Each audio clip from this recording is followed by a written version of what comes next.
The conversations on this podcast are between the host and the guest and are not directed at any member of the general public. The information is for your listening pleasure, but is not offering you any personal advice. If you have heard something that you feel may be relevant to yourself, please visit your medical practitioner or mental health provider. Hello and welcome to Life Changes You. My name's Daniel. Hope you've had a good week, a good month, a good year. Today, I have a brilliant person who I've been following on Instagram, and I've been listening to quite a few of his podcasts, and I find him really, really interesting. So I hope you will find him interesting too. He's studying psychology and offers one-to-one coaching, and he's Jamie Usher, and he is the Mind Trader. And luckily for me, again, he's in Australia, and I can record at a reasonable hour of the day. So hello, Jamie. How are you? I'm good, thank you, mate. Thanks so much for having me on. Pleasure. Look, it's my pleasure. I think I said to you, I've listened to quite a few of your podcasts, and I really love the way you have conversations with people, interview people, and get all that information out in a way that's easily digestible to everybody. Yeah, thank you. I guess, that's the way I like to do it, because I guess that's the way that I like to consume things. It needs to be simple. It needs to be snappy. So I try to do it that way. That's good. So tell me a little bit about yourself now. You're studying psychology? Yep. Yeah, studying psychology, just finishing my fourth year or my honours in psychology now. Finished in about a month or so. And then applying to go into masters for that, because my dream is to be an actual accredited psychologist in Australia. So I've got a bit of time to go, but look, I've been studying 8 years part-time while I've been working full-time. So look, to be honest, I love the idea, and like, I not just love the idea, like I really want to be a psychologist that bad. Even though they said it was going to be another 5 or 10 years, like I'd grit my teeth and still have to do it. But I just really badly want to be a psychologist. So that's why the journey's been so long, and that's what I want to do. And what made you come up with the idea of the Mind Tradie podcast? Well, so the Mind Tradie, well, how can I explain it? Well, I used to be a tradie myself prior to me losing my vision in 2010, or most of my vision, like 90% of my vision.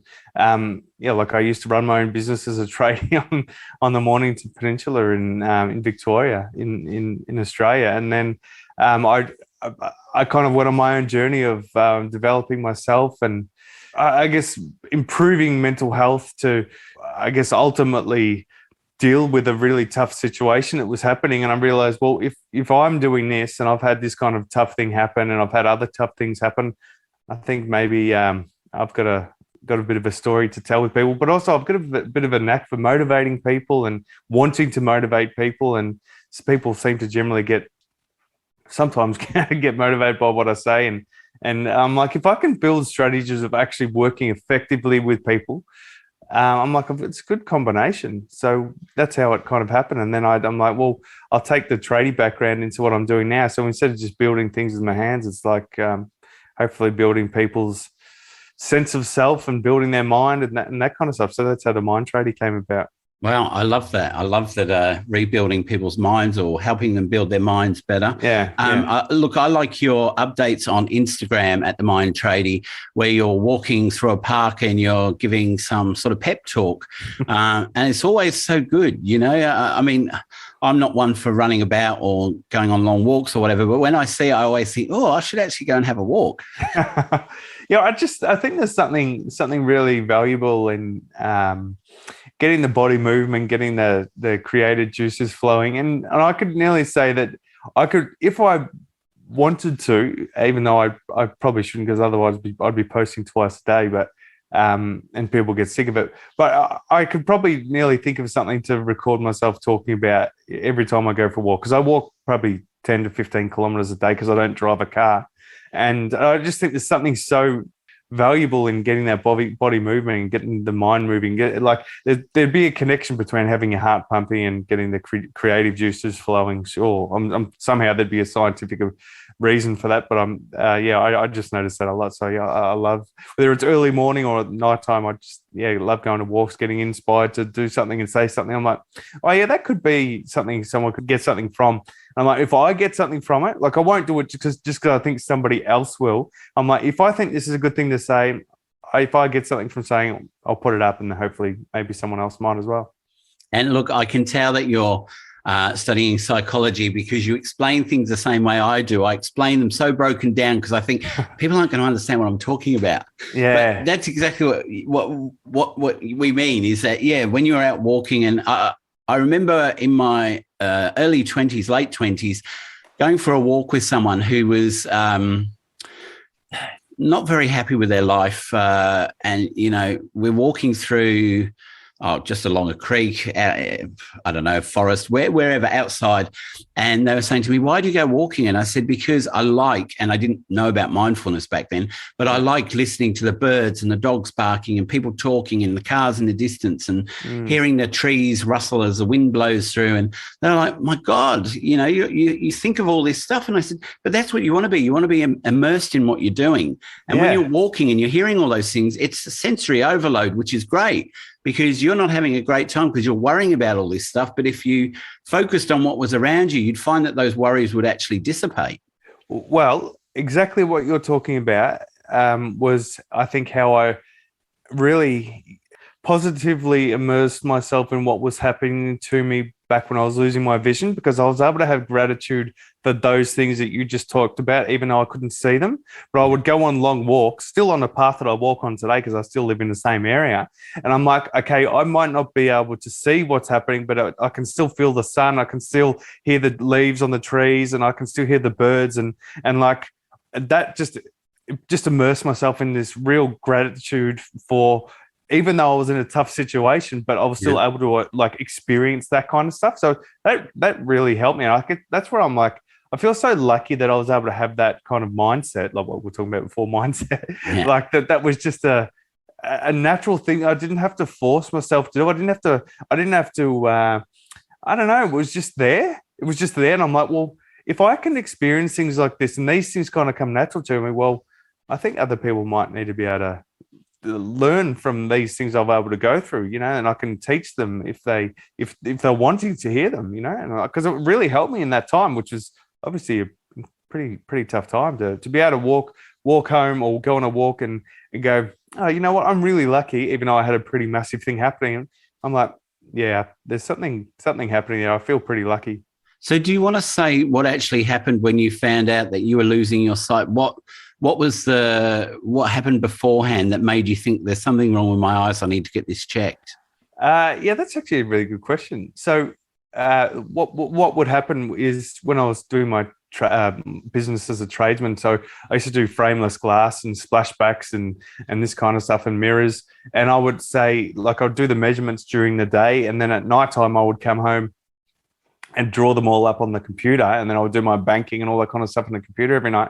I was having to zoom in my laptop 12 years ago. I was zooming in to the maximum, and then I realized I was having to buy they weren't prescription glasses, but at the chemist you can buy these glasses that are just basically magnifying glasses. I was having to buy the strongest ones possible, and I'm like, something's happening here.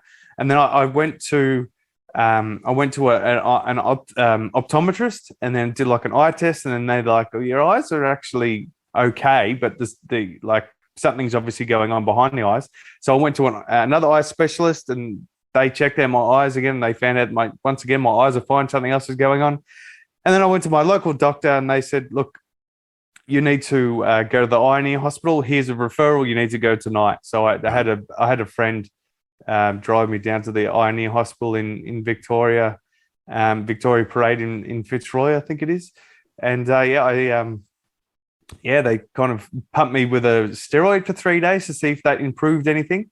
Because it could be so many things when things are happening to your eyes. As they suggested it could be syphilis or something like that. I'm like, yeah, well, I actually, you know what? This might sound funny. I actually hoped it was something like that, because that could be cured. Yeah, that could be fixed. Yeah. There's not many times in my life I'm going to be hoping for something like that. But that's how I found out anyway. So I found out by doing my banking and that on my computer, and my tape measure was getting harder to read. The car was getting harder to drive.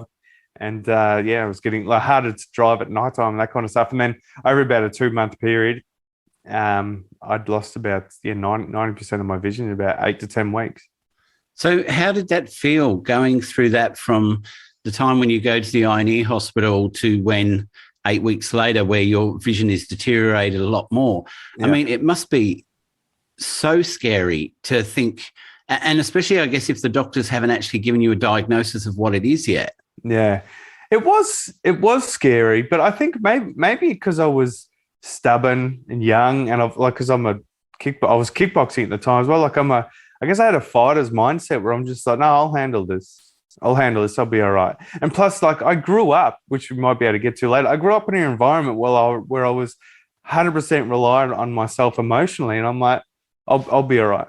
I'll be all right. I'm just going to make sure I'm all right. So yeah, it was scary. Yeah, it was tough, but maybe there was a bit of a blank thing that came over me where I was just like, no, I'm handling this, and then I'll handle how scary it is later or when I'm on my own. But like maybe I'll put on a bit of a facade for people, maybe that I was how positive or how well I was handling it. I don't know.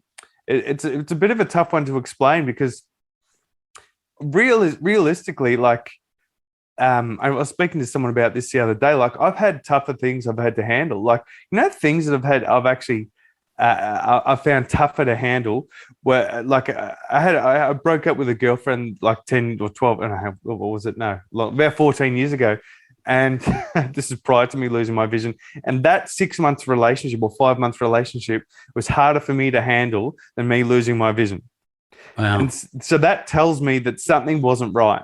As in, like, that me realizing that my vision issue where I'm like, no, I'm okay. I'll be all right. And, losing my job, not losing my job, but giving up my business, giving up the ability to fight, giving up the ability to drive and all that kind of stuff.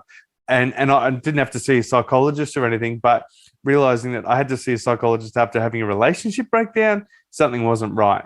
But it kind of gave a bit of context that, well, how did I handle that situation with my vision? And I'm like, I don't exactly know how I handled it, but I know that being grateful for what I had still really helped me get through it. And that's probably what put me on the right track for me to go, no, you know what, I'm grounded. I'm going to be grateful for certain things that I still have. And then, yeah, that probably helped out a whole lot. It was scary. It was tough. I had dark days. There was days where I like, or not just days, it was like months where I have like 6 to nearly 12 months where or there was at least 18 months where I wasn't working. And like what I was trying to do was focus on like trying to get work, trying to get money. Like I was literally like spending a lot of my time writing letters to newspapers and that kind of stuff to try and find myself work. Yeah. It was like, the hardest thing about losing my vision wasn't the physical loss of vision because there was no pain attached to it. It was the fact that I couldn't drive my car anymore. It was the fact that I couldn't read my tape measure anymore. It was like the fact that I thought I wouldn't be able to pick up girls to go on a date and all that kind of stuff. That's the hardest part. And the things I was saying to myself wasn't like, I never said why me in any way. And I will literally never say why me about any situation ever that it happens to me in my life because my brain isn't wired that way. But I was saying things like, oh, who's going to want me now? And that kind of stuff. Yeah. So it kind of is, looking back on it now, there's a bit of context where I'm like, I could handle certain things happening to me, but when I attached it to, as I just said, like, oh, who's going to want me now? And I probably look worse in people's eyes, and it just added to like feelings of lower self-esteem. That's probably what made it hard. But other than that, like, I think the human body is so beautiful is like, I can lose my vision, but my body goes, no, we've got this. We're all right. Like, we'll be able to handle this. Like, I just love that the human body is like that. And I still think if I didn't lose my vision, say I lost a limb or something like that, I think I would have the same kind of attitude because I would find a way to be grateful no matter what. I feel so fortunate that like I have the ability to do that. And I guess that's probably why I love working with people. I love talking with people, like even on podcasts like with people like yourself, or even just generally in messages who've got a similar mindset and love for working and helping people, that kind of stuff. It's like I've got this ability, or not just me, like the human body has the ability to deal with situations. And I think when we can take that emotion away from how hard it might be, like I said, oh, who's going to want me now? The human body can really just handle things really, really well. And a lot of people don't know that because they probably haven't been through certain things. They've never actually been in a position to have to handle something. But yeah, the human body's beautiful. I mean, look, mate, that's amazing insight to have because, I mean, as you were talking, I was thinking, well, I don't know how I'd feel if I thought I was going to lose my vision. But you're right, we are adaptable and we do adapt to what we have. When I first was diagnosed with fibromyalgia and I spent months on the couch not being able to do anything, I thought to myself, this is it, But then a doctor said to me, you're going to end up either in a wheelchair or in bed for the rest of your life. And that was the turning point where I started doing small things and really tiny things like vacuuming part of the lounge room. Took me a whole day because I had to sleep after I'd done 15, 20 minutes of it. Oh, wow. But I knew I had to start doing these things because no one was coming to help me. No one was going to say, it's all right, Dan, we'll do this for you. It was, I had to get myself back to work. And fibromyalgia was the thing that gave me the opportunity, the break from work to be able to actually go and study. Because before that, all I did was work. And I always wanted to be a counsellor, but I never had time to do it. When you've got, I guess, 6 or 8 months where you can only work part-time, I had extra time and I started using that time to study counselling and better myself. And so to me, even though fibromyalgia is an absolute bitch, it's still something that gave me a break in my life to be able to do something I wanted to do. And also I've got used to it now that, I can have a day where I'm in constant pain, but it's better than being stuck in bed. Yeah. So I weigh up the things. That is actually, that gives great context to, I guess, how my situation evolved for me to have a better way of seeing certain things that had happened to me and the past, the present, and even future. So I say this to people a lot, just because it came naturally for me to say that is the more vision that I lost, the better I started seeing things. And the reason why that is because in that time where there was like a 12 to 18 month period, particularly where I couldn't get hired for jobs because all my background was in construction. And so I was trying to find work, and then to keep myself busy, I would say walking once or twice a day. Sometimes even back then, 10 to 15 kilometers a day sometimes, and going to the gym in the middle of the night, get up at 4 a.m. because I'm not sleeping, blah, blah, blah, blah, all that kind of stuff, to keep myself busy. But it gave me time to think through things. It gave me time to think through things that had happened to me in my childhood and things that had happened to me as a teenager and all this kind of stuff. And particularly, why did I not think very much of myself? Because I even though, say, my self-esteem was low at the time, or even just sense of self, so maybe not just self-esteem, but just my self-identity, who I was. And I thought for a lot of the time, that I was defective, going back to what was spoken about previously is schema therapy. So schema therapy talks about certain life traps you can get yourself in. And one of my life traps was I thought I was defective. So my way of making sense of my childhood through a child brain, when what was happening was that, why am I not getting this attention, or why am I getting this negative attention from certain people? Well, I must be defective. I must be broken. So having this time as an adult to think about things that happened back then, I was able to have some great reflection time. So in a lot of ways, I'm actually really lucky to have had that 18 months time, even though it was shit and wasn't making money and I was down and I was depressed a lot of the time and I was anxious and all this big whirlwind of a tough time. But it also gave me a lot of time to reflect. So I'm really fortunate to have that, because maybe I wouldn't be anywhere near as advanced in my thinking for handling situations as what I am now if this vision impairment didn't happen. Yeah. What you're saying there is so true, because you go through these experiences and at the time they can feel like the worst thing ever. And I find when I'm talking to younger people, say, 15 to 20, and something goes wrong for them and it's the end of the world. And, I've got not a similar story, but I had nearly 2 years where fibromyalgia was really bad and I couldn't get a job because people said, oh, you're overqualified, you'll leave us, so we won't give you a job. And those 2 years felt like the worst years, and they probably were the worst years of my life.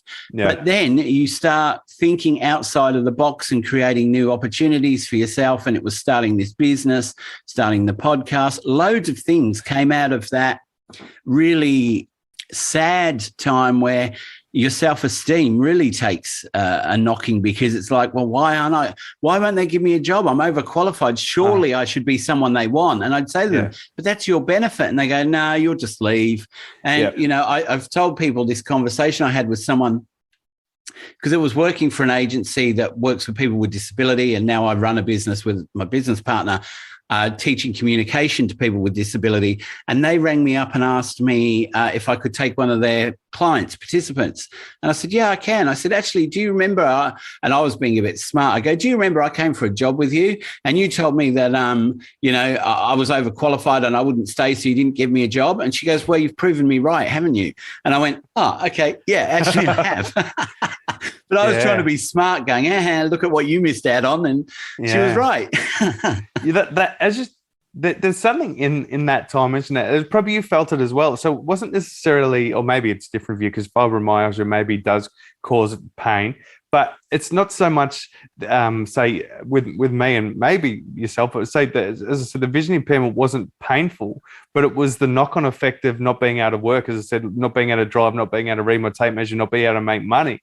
And then also having that as another reason to feel like I wasn't worthy of other people's attention. That's what was tough. That was tough. The actual physical loss of vision wasn't necessarily tough, but it was all the other things that happened around it. And it was just another reason to feel defective. That's what I guess initially was tough. And it's a real knock on your self-esteem, how you feel about yourself, because when you're not working, you're not earning, you feel like you're not contributing to society, to your family, to yourself. You can't look after yourself as well because you can't afford things. And I like to think of, I used this terminology a little while ago, social esteem. So your self-esteem gets a knocking, but then it's also like you don't really want to associate with your friends, because in social situations, they're doing all the things they normally do. And if you turn up, you might be the person who doesn't have much cash. And they're like, no, come, it doesn't matter. But you know to yourself it matters, and you feel a bit socially isolated. Yeah, 100%. And that's actually one of the really cool things about self-esteem, particularly that I've learned, is like the self-esteem in different areas. Like there's, there might be self-esteem in the home, there might be self-esteem in your job, and you have self-esteem in the gym or whatever it is. Like there's so many different areas, because and you can some people have been stronger in different areas, and and that kind of stuff. So it's like that's one of the really cool things I've been able to learn, is because I've realized my self-esteem wasn't great, or my self-identity wasn't great. So I kind of went on that was one of the first things I started working on prior to me learning having any study or anything like that. I'm like, how can I build my self-esteem, and why do I feel like this? Like, how fortunate also am I that I realized that it's like I knew there was a version of me, but I was like presenting myself as this other version where, maybe most of the people on this planet just have low self-esteem, but they don't realize they have low self-esteem. Like I was lucky that I realized that, and I knew that it should be higher. And it's actually funny that when I did start seeing someone like one of the first psychologists I started seeing back in the day, she actually said to me, maybe after 6 or 10 sessions or whatever it was, you've got self-esteem because of the things that have happened to you and blah blah blah, and like it was after maybe got to still after the 10th session, and she said it to me again, and I'm like, I actually don't like how you say to me that I've got low self-esteem, because the way that I think about it is, yes, I have low self-esteem, but only because I'm using a small amount of it. I have self-esteem, but I'm actually using a low amount, but I can have high self-esteem. But if you tell me I've got low self-esteem, you're almost telling me I have low self-esteem, but looking at it different ways. And I guess that's probably one of the reasons that I started wanting to work with people, because I think that's almost what we were talking about before. That's mindset. That's like a mindset trick, kind of like the way that you talk to yourself is very important for that kind of stuff. I'm like, okay, there's something in that, because it's like even if a psychologist is like speaking to me in a way that I don't know, that maybe I could feel that I could talk to myself better. And imagine all the other ways I've been speaking to myself, and the way the parents spoke to me and treated me and all that kind of stuff. It's like, I really need to refine this down and figure out, how do I want to think about myself? and what kind of mindset do I want to have? What kind of belief system do I want to have? And I guess that kind of set me on a journey for like, all right, let's start at baseline. Let's start at the very bottom. Then how can we build up? And look, I mean, talking about belief system, I mean, that's an issue for a lot of people because the belief in themselves and the belief in what they're capable of, it does come through from, I guess, your socioeconomic setting, from your physical setting, family setting, and all those things, I guess, up until you're about 12, 13, where you start to understand your sense of self. All those things are hitting you all the time. And by the time you get to 12 or 13, that's when you start to create who you are. And if your belief system is very low, then you're going to find it hard to be able to adapt and move into the things that you probably want to do, but you feel like, well, actually, I'm not good enough for that, or I can't achieve that, or these people won't like me because of how I am. And they're all things that we construct in our own head because we overthink so many different situations that there's no relevance, and there's also there's nothing that's happened to prove that what you're thinking is right. Okay. Yeah. I think that's one of the greatest things along the lines of that. That's one of the greatest things I've been able to learn, not just through one person telling me through study, but just through a whole range of people, even through my own studies, but also through talking on podcasts, listening to podcasts and that kind of stuff, and interviewing people on podcasts. Is one of the greatest facts I've heard is particularly around belief systems. So on average, our belief systems about ourselves are generally formulated between the ages of like a birth and 7, or on average. So it could be a bit earlier, a bit later for others. So I'm like, for myself, that was in an environment that wasn't necessarily nurturing to a belief system, and not nurturing in a lot of other ways as well, but not nurturing to someone's belief system.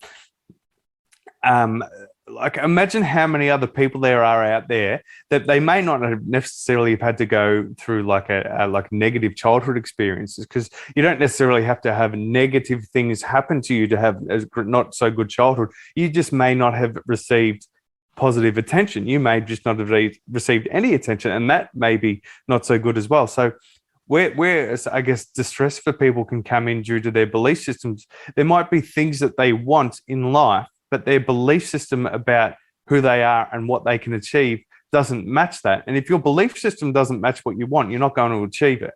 No. And therefore you'll have distress in your life. So that's why I try to, I guess, when I'm working with people, whether it's younger people or people of any age, I say to them, question everything.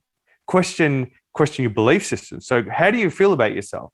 How do you feel about the things that you're doing and you've done and what you want to achieve? And do they match who you are and what you want to do and all that kind of stuff? And if for some reason there's an imbalance there, or there's a discrepancy there, and I think this is in humanistic theory, where if there's a discrepancy between the ideal self and the actual self, that's going to cause distress for people. But how can that gap be closed? Yeah. And it's sometimes the gap might be small for people, or somebody might be huge. And like for me, it used to be huge. The ideal and the actual used to be very, very a large discrepancy. And it's like, how can we change this? But it's people's belief systems about themselves that can help change it. So like if you grew up, or if you or I or anybody grew up in a world where it wasn't necessarily a nurturing environment to somebody's belief system, that doesn't mean it has to stay like that. But if our belief systems were formed between the age of, say, 7, think about, for people, it'd be good for people to think about what was happening in that time, and was it necessarily nurturing for that kind of stuff, or do we need to do some work on it? But most people probably never question that. Most people probably never go, oh, my belief system probably isn't that great, but what can I do about it? Or what was happening in that time of childhood, did it help me have a good belief system? Now, most people never think about that because they're unaware. But exactly, unaware. Yeah. What happened in that time ultimately is probably influencing what is happening to you now. There are those out there that say, you shouldn't focus on the past, you need to focus on the future. as a psychologist, or almost a psychologist and as a counsellor, I mean, we work with both. We work with the past and we work with the present and we work with the future. So we can set goals and we can say, what do you want to do? What do you want to achieve? This is this. And then we can go back into the past and go, okay, so this is something that happened to you. You're saying that, you don't have great relationships in partnerships, male, female, romance, what's happened in your life. And you can generally look back and find the actual part where that was something that either triggered them in a negative way, or they felt that they weren't capable of having that type of love or that relationship. So, when you do look back at those things, it's world changing for you. Absolutely. Because when you actually understand, and it's not us saying, hey, this is what happened to you and that's why you're like this. It's helping the person work back and then get the realization that, wow, actually, I think it was this. And you go, yeah, go on, think a bit more. And then when they actually discover it for themselves, because we don't like to, and we don't push an idea on someone. We give them ideas and tools to help them come up with these things. It's a whole new thing. And it's when they realize it themselves, that's when they get their greatest change. Yeah, exactly. That's the thing. When you can kind of lead someone by down to the path that they need to find themselves, by giving them strategies, not by taking them by the hand and like dragging them to that path. It's like when they can have those realizations those realizations that I've had in my own psychology sessions was so motivating for me to want to, I guess, provide that kind of thing for some people. Like one day, because I experienced it and it was like so good. Like it'd be great to be able to give people that the opportunity to have those. That's probably one of the main reasons I got into psychology, for that reason. Those aha moments where you're like, yeah, and it's not just about like you going, oh yeah, your childhood wasn't that great, and and this is probably what happened and why you think like that. It's like, when we can talk to people like that, but it's like when they can start putting things together, whether it's in that session or when they walk away from that session and kind of the narrative starts to change. It's like I love having that myself, and also if I could provide that for someone, that would be the best thing ever. And I know I will. I probably, hopefully, even in some of the stuff I've done already, hopefully been able to provide similar things like that. But doing it in the sessions more professionally would be really, I don't know, what I'm really motivated to do. Look, I studied Gestalt therapy when I was studying, and I understood it all, did it all, but it wasn't until a mentor tutor said to me, come on, let's do a session in the empty chair. The empty chair is where you sit opposite an empty chair and you play both roles. So me and then someone else opposite you, and you talk to them, and then you swap seats and you talk back. And I said, no, it's not going to work. It's going to be a load of shit. I know it's just an empty chair there.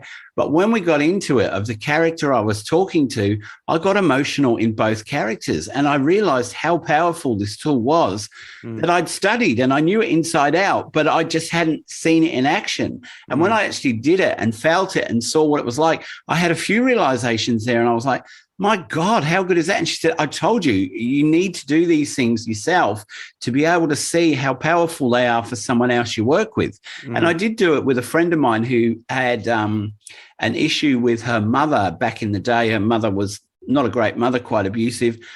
And she burst into tears, and we had all this stuff we talked about. And she went home, and then she rang me and she said, I'm really upset and I feel really tired about what we did. A couple of days later, rings me and goes, actually, that was really good. I don't feel as overwhelmed by what happened in my past, and I'm not thinking about what happened to me and what I could have done differently. I feel like a bit of it's been lifted. And I said, look, I can't actually tell you exactly what happened, but seeing you sit there and talk to your mother, and then your mother talking back to you, and listening to that conversation, I could see that things were changing. And sometimes it can be that you spend a few days, a week afterwards feeling really crap about it because it's so intense. But as you work through it, then you start to realize that that was a blockage that you needed to move. Those kind of things.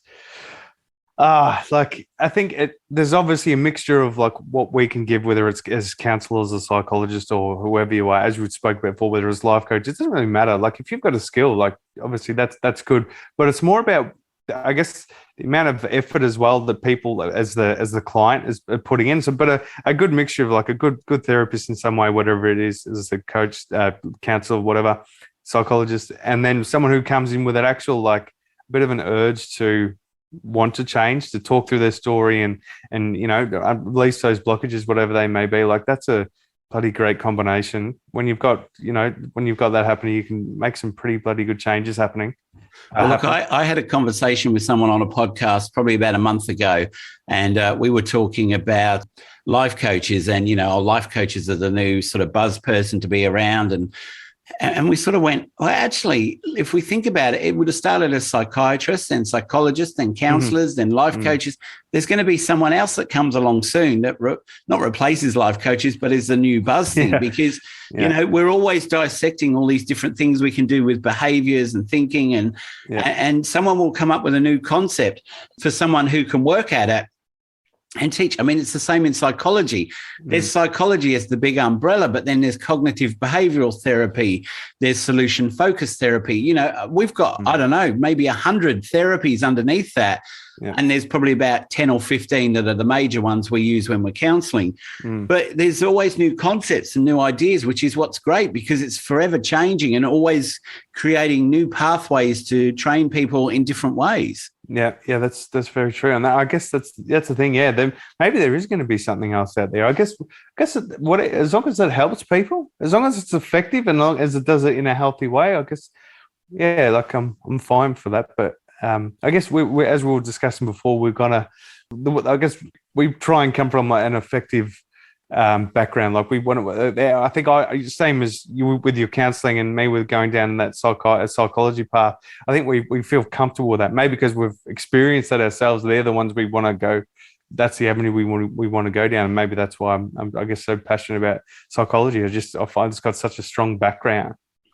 And that's why I want to stick to that kind of stuff. And look, I think on a personal level, studying these types of things, I mean, it changed my whole way of thinking about life and about seeing how different behaviours affect different people. And I've had people over the years say to me, are you analysing this conversation? And when I first finished, yes, I was analysing every conversation, trying to work out what was going on. But I think as you get further into the psychology field, you're analysing people without even knowing you're analysing them. And you might be talking to someone and you go, actually, what you just said then, that's actually not working for you. And they're like, oh, why is that? And you go, I don't know. Look, you need to work it out, but I can just see that that's something you're repeating a lot and it's actually not doing much for you. Yeah, that's true. Actually, just talking about analysing situations and talking about maybe, what you would do as a psych or a counsellor, like how I was able to do that to my own kind of journey, even before I started studying psychology. Maybe if I give a bit of context to my childhood and my how I was able to kind of, as an adult, go back and break down, as you say, that we kind of do well, and maybe that might give some context to your listeners to why. Okay, so my vision impairment wasn't the biggest thing I guess I've had to deal with in regards to, say, blocks in my life. So that was, if anything, as I said before, my vision impairment was the thing that helped me see better in who I was and how I was and what I was doing. But the real blocker to who I was and what was stopping me from, I guess, ultimately being happy was how angry I used to be. I used to be incredibly angry, but I'm not angry as in like tantrums and smashing things, but I would just be like, I'm angry when something would happen, and like it wasn't necessarily completely negative, but I would just be like, it was the same kind of thing. I'd be getting angry, nothing was changing, angry, nothing was changing. Something happened, I would get angry, or I'd get angry and I'm going to get that person for doing me wrong. And I'm going to, because when I was younger, I would get violent with people prior to being a kickboxer. People that did me wrong, but other males, that's how I used to handle it. But that wasn't going to get me where I wanted to get to. Like, it helped me for that time, it served a purpose, but for what being someone who wants to be a counselor or a psychologist, like I obviously can't be being like that anymore. Like, I've got to advance from that. But what I realized was why I was so angry was because, like, it was just a release. So for men, anger is a great release whether it's feelings of depression, feelings of anxiety, or feelings of anything. It's like my analogy for it is like we've got a bucket inside us where like everything that's happening to us, like it drips into the bucket on, whether it's a daily basis or whatever it is, and the anger is us just emptying that bucket. But the anger doesn't actually fix the leaking tap. It releases what the bucket has caught. Yeah. So I'm like, how can I fix the leak then? How can I really go back into like why was I ultimately angry? So this is what I've been able to kind of fortunately find through my own studies and my own therapy, that kind of stuff. So particularly we've spoken about before with schema therapy. So schema therapy talks about there's certain things that are going to lead a child to be angry, and I guess ultimately why an adult might be angry. So they're unmet needs as a child. So I had definitely unmet needs as a child, which were safety. I didn't really feel safe physically, emotionally because of domestic violence that was happening, and even both parents who were split at the time I was born, and they both had partners when I was born. Like partners turned into new husbands or wives, and they didn't give me much love and attention either. Like there was everybody had like feelings of no self-love or no real self-esteem. It was just the way it was. Just my family kind of the dynamics back then, and because they didn't think very much of themselves, and they still don't to this day. My mum and dad, and they just don't. They don't have the capacity to have self-love really, or a very high amount. Well, they don't. That means they're not going to be able to show it. I guess the amount that you can show is also equal to the amount that you can kind of give to yourself a lot of the time. Or if you don't feel a whole lot about yourself for some reason, where you've got a lot of shame and all that kind of stuff, you might struggle to show it to other people. So anyway, one of the reasons I was so angry was because I didn't think a whole lot about myself, probably through not being shown love and attention properly back in the day, because maybe my own parents had things going on. And to be honest, I actually suspect that they probably have their own kind of personality disorders going on as well. That's probably a bit of a too much of a diagnosis, but from what I know about that kind of stuff, I wouldn't mind suspecting that my parents and they're not going to listen to this, so I can freely say that. But it's just people with that kind of stuff, they struggle to sometimes give love in that way, but also both my parents have this ability to not take any responsibility for certain situations. And then I'm like, okay, that makes a lot of sense too. And so, growing up in that kind of world with, parents that are like that, it's no wonder that I didn't think a whole lot about myself and kind of had unmet needs emotionally and that kind of stuff. And ultimately, I guess probably what I was feeling and why I was so angry is because I had a belief of rejection. That my upbringing had taught me that I was going to be rejected because I was defective. I was broken in some way. That's why people weren't giving me attention, and my parents weren't giving me attention. And that I just carried that from childhood into my teenage years, and then into adult years. And like ultimately, I was getting angry at myself for that. Like, why are you defective? Why can't you change it? Why what is it about you that this kind of thing's happening? And so that's kind of one of the reasons for my anger. And that's pretty hard on you that you carry all that blame, even though it's not your fault, but you blame yourself for why people are the way they are, even though you probably don't have anything really to do with it. I didn't, and now I probably, because I don't carry anger anymore, is because I had breakfast with my dad this morning with my daughter, and I think because I can now feel sympathy for them. Like, if anything, rather than being angry, like I used to be so angry at my dad that I wanted to get physically violent with him. And there's been times where if he had said what he'd said to me over the phone, if he was saying to me in person, I would have got violent with him. Right. And I was just, and that's one of the things, because I didn't feel protected as a child. I was the one that had to get physically violent to protect myself. Yeah. And, that's why it was so easy for me to become violent with people when I was younger, and why I became a kickboxer and that kind of stuff. And because it was so easy, because I'm like, well, no one else is being protective. It wasn't necessarily something a conscious thought I was having, but my brain, and, our brains are like formed for number one as safety. Yeah. survival and safety. So of course I was going to be like that. But yeah, so now rather than me being angry and having shame and all that kind of stuff, I can sit across from my dad and go, I know you're not going to listen to me if I said something to him about it, he wouldn't take it on. But as I can see, because he thinks nothing of himself, he doesn't have the ability to think enough of me or enough of, say, other people around him. Like he thinks what he's doing is normal. Yeah. Like even today, like I'm 38, he still doesn't ring me and go, "Oh, how's your studies going?" or anything like that. He's never asked any question like that, and I've been studying for nearly 10 years. Yeah. But fortunately enough, he's good enough with my daughter. Yeah.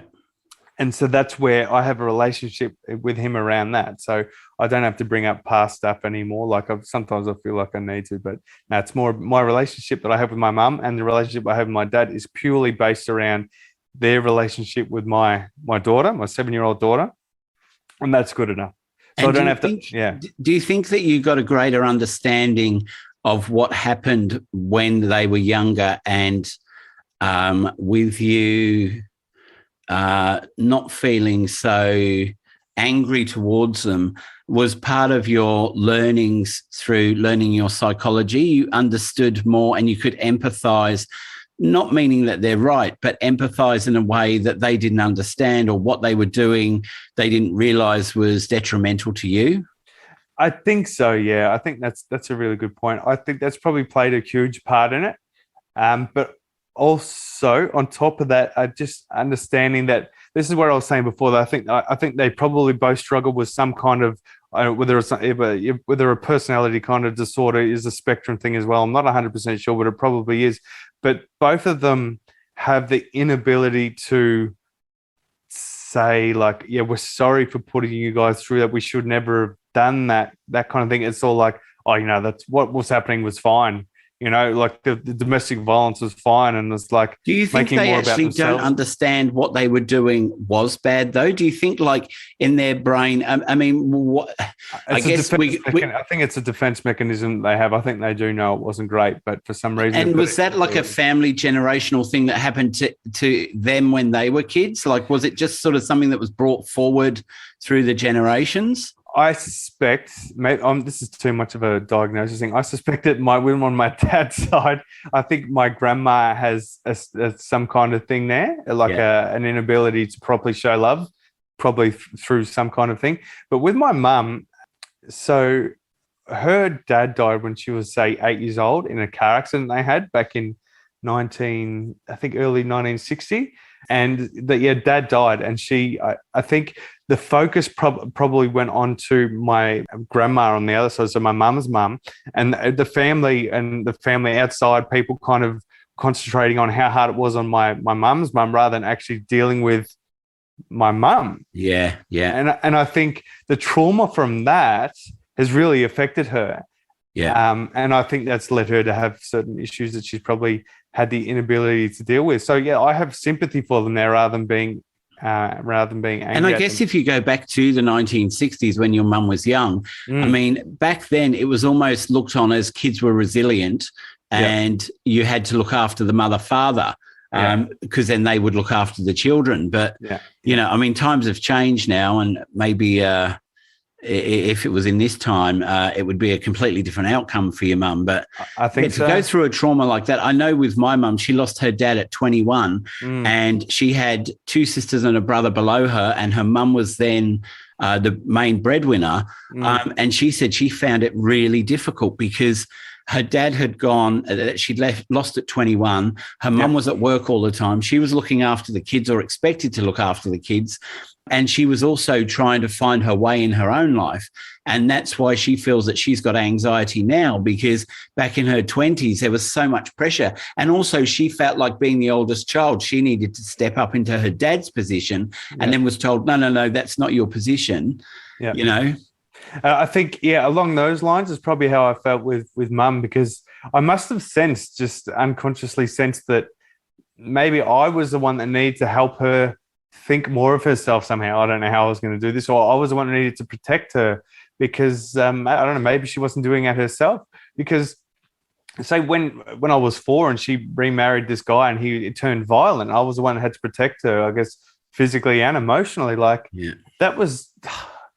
yeah, there wasn't a conscious decision I made, but obviously I picked up on something. I picked up on something that said, well, for you to be safe, for me to be Jamie safe as a 4-year-old or 5-year-old, well, you're going to need to take this on. But just going back to that, with mum and her dad, I think maybe she felt that she needed to just have any man in her life when, and that's why she had chose men that she did. Because even my real dad, even though he wasn't violent, my real dad left me when my mum was 6 months pregnant with me, and on her birthday. So my mum's choice in men, and there's another one later on, but wasn't as bad as both of them, but still not great. My mum's choice in men wasn't great, but that's not necessarily because she thinks. No, I think this has probably got to do with more that what she thinks she deserves, and I think that comes out of things that weren't dealt with properly back when she was a child, but not because they weren't dealt with properly, because they were dealt with wrongly, but because that's all that was there. The support wasn't there. Yeah, and I guess so she lost her dad, who would be a role model in her seeing what a guy is like, a father is like, a husband is like. And that wasn't there. No, and then also the damage to her self-esteem. Yep. And then, and losing your dad, then look, I don't know. I haven't lost my mum. Well, I've lost my dad, but I haven't lost my mum yet. But the connection you have, she almost probably was just eager for any type of love and affection. Exactly. So she went, and we know with cycle of abuse is that the way generally 9 times out of 10, the male knows how to make the woman feel loved and happy and desperate to keep them. And then the next minute there's domestic violence comes in, and then they're making up again. And, and people sometimes say, oh, it's the woman's fault she stayed. It is such a cycle of abuse that until you read it and start understanding why it happens, then you understand what happens to that lady, that woman who is still there. Because there's so much. We could analyze this for hours here, but let's go back to what you were talking about. Yeah, I think exactly. And it probably for that reason it helps me understand that, like, how mum got in that cycle, but also how I got in that cycle as well. And even the cycle where it began of where my anger, resentment towards them for a long time. Because, say, even through primary school, like I couldn't I've told the story, I actually told it on my story as well on my podcast, where it got to 4 or 5, grade 4 or 5, and when I was about 9 or 10, and I'd have to be in the car park waving to mum across the road to make sure she was all right. Yeah. Like that kind of stuff, I think, although at the time, like, I was doing it out of I just wanted to feel safe, just to make sure mum was safe. But I probably felt resentment for that kind of stuff as well later on, because I was also wetting the bed through then. I wet the bed up until I was 14, nearly 15. And like, I can laugh about it now because, it's someone in high school that's wetting the bed till 14 or 15 when I should be chasing girls. A boy who wets a bed does not correlate with a boy who's confident. It negatively correlates. And I was probably resenting people for that kind of stuff, putting him in that position, like, no wonder I was angry. I was angry. I was just angry.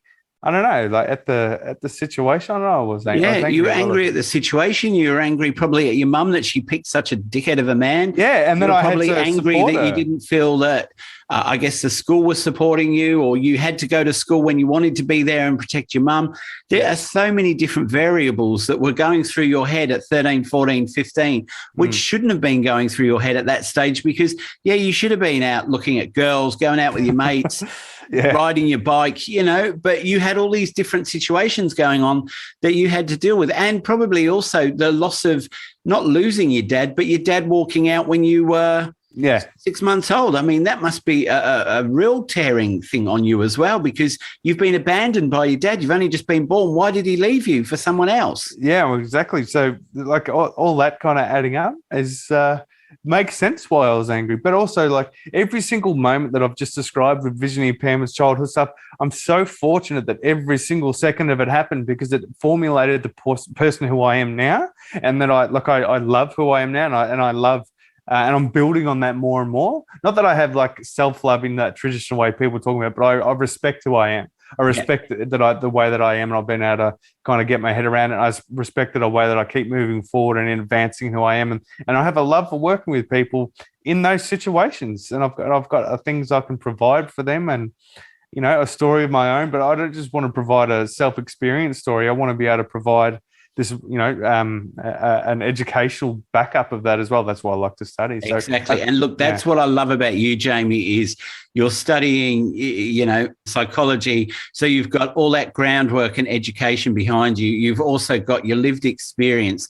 So what better way to help other people find a better life and to find their self-esteem than someone who's lived it and has learned how to deal with changing those ideals in your head, and to be able to get you on a better path and set some goals, work through your path, all those things. You're someone who, and like I said to you, listening to your podcast, I listen to a handful of podcasts nowadays, usually because I don't have enough time, and usually because I listen to them for a little while and then I go, oh, actually, I'm not into that one anymore. I'll try this one. But with your one, I keep coming back to it because there's really good stories. And I don't know if you know off the top of your head what episode number it is that is your story on the Mind Tradie, but if anyone wants to go back and listen to it, it's bloody brilliant. It's really good. And it's really good that, it's happy and cheerful, but listening to your life experience and what you've been through, people have had a taste of who you are now. They should go back and listen to that episode to really understand who you are and why you're passionate about what you're doing. That's it's episode 10, my story. Episode 10, season 1. I think I loved recording that so much because it was helped me formulate like an understanding of like, oh yeah, I did have a few things happen, didn't I?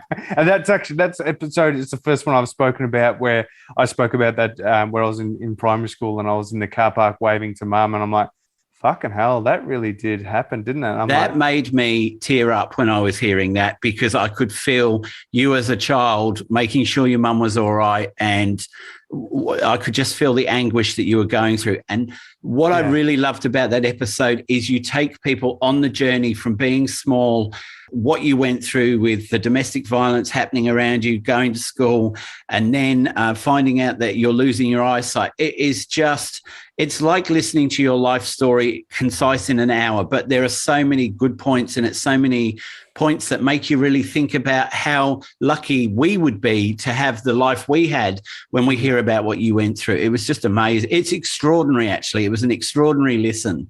Thank you so much. That really cemented me listening to your podcast. I'd listened to other ones where you interviewed people, but that one really just made me go, wow, this guy, he's where he is now. And I mean, you've really pushed yourself, mate. And yeah, it was really extraordinary to listen to that story. I really do appreciate that, man. It's like for someone like yourself that has listened to a lot of people's stories, for when you reached out to me and said, it'd be good to connect in some way. And I'm like, oh, wow, this is actually really good. Like Dan's actually listened to a lot of people's stories and he's finding mine interesting. I'm like, oh, that's pretty cool. So thank you. No, look, I mean, it was. I love your podcast anyway, but listening to that about your life, anyone who wants to get you in context of who you are and what you are, if they want to come to see you as a psychologist in the future or one-to-one coaching, to hear that story, how brave you were and how, I guess, brutally honest you were and open about what happened. You couldn't get a better understanding of your therapist before you went and saw them. Yeah, thank you. Actually, I do. I guess I give a good idea of like how I would work with people. Like I would never like complain about anything that's ever happened to me. So I guess that's the kind of way I would work with someone. So it's like, okay, I'm going to hear your story, but I'm going to find something positive in it because every single person that has gone through anything, there's like a special energy in that experience. And working with someone like me, I want to bring that energy out so you can better your life for your sake, and then maybe the sake of other people as well, because there's definitely an energy in everything you've gone through, and that's why I like working with people to bring that out in themselves, for their own sake and for sake of the world around them too.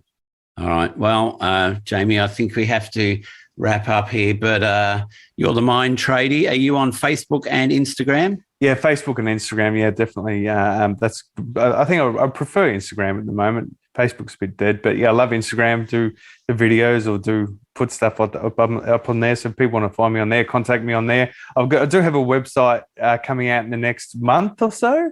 Where that'll be really talking about doing, how people can get in contact with me for coaching and that kind of stuff. And then hopefully in the near future, psychology stuff as well. But there's a few places to find me.